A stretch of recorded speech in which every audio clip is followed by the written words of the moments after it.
AC के लिए। क्या नाम है? मोहम्मद नजरुल। दोनों मेरा अजहर नाम है। अजहर नाम दोनों है। मुस्लिम हो? हाँ। तुम्हारे से काम नहीं कराना भैया, दूसरे भेजो किसी को, जो कोई हिंदू हो उसको भेजो, हम मुस्लिमों से काम नहीं कराएंगे। कोई बात नहीं। हाँ बोल दो कंपनी में अपनी। एक वीडियो वायरल हो रही है जिसमें देखा जा रहा है कि एक शख्स है सामने खड़ा है और दो नौजवान है जो एसी बनाने के लिए आता है। उससे पूछता है कि तुम्हारा नाम क्या है, तुम्हारा धर्म क्या है। वो नाम मुसलमान का बताता है, अजहर नाम बताता है, मुसलमान बताता है। ये शख्स कहता है कि तुम चले जाओ, हम हिंदुओं से काम कराएंगे, मुसलमानों से काम नहीं कराते। मेरे भाइयों, ये एक साजिश थी जिसमें हम और आप फंस गए हैं। वो भी चाहते हैं, हमारा दुश्मन भी चाहता है कि ये लोग लड़ें, फूट पड़े और आपस में ही लड़ कर रहें, तरक्की ना करें, और हम उसमें जाल में फंस गए हैं। ज़रा बताओ मुझे, क्या कश्मीर के उस आदिल को याद नहीं कर सकते तुम?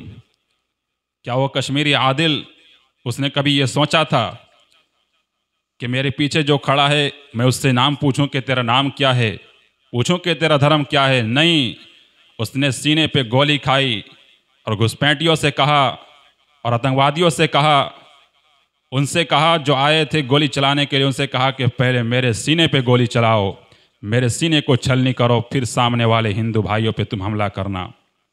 क्यों? उसने जात पात नहीं देखी, उसे यह भी होश नहीं रहा कि हमारे घर में कोई कमाने वाला मौजूद नहीं है। उसके अपने बहन का भी ख्याल नहीं आया, माँ का भी ख्याल नहीं आया कि हमारे बाद कमाने वाला कौन रह जाएगा। उसने कहा कि मेरे पीछे खड़ा हुआ चाहे हिंदू भाई है, लेकिन अगर तुझे गोली चलाना है तो पहले मेरे सीने पे चलाना होगा, तब तुझे आगे बढ़ने दूंगा। उसने कभी धर्म नहीं पूछा, नाम नहीं पूछा, और वो कंधे पर दौड़ता हुआ जंगलों को पार करता हुआ एक शख्स जो आया था, उसे आपने देखा होगा, जिसे रियल हीरो बताया गया है, वही वाकई रियल हीरो है।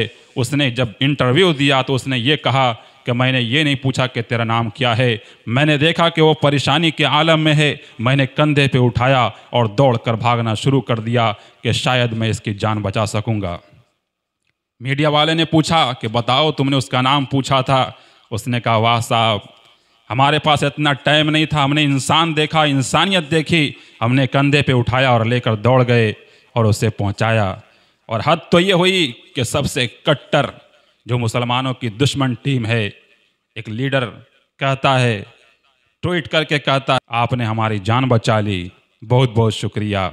मेरे दोस्त, मैं कहना ये चाहता हूँ कि हम और आप बिहार से, यूपी से, दिल्ली से बैठकर जज कर रहे होते हैं, लेकिन रियलिटी क्या है जाकर देखें, रियल में क्या हुआ है जाकर देखें कि मुसलमानों ने अपनी जान जोखिम में डालकर हमारे हिंदू भाइयों की हिफाजत की है।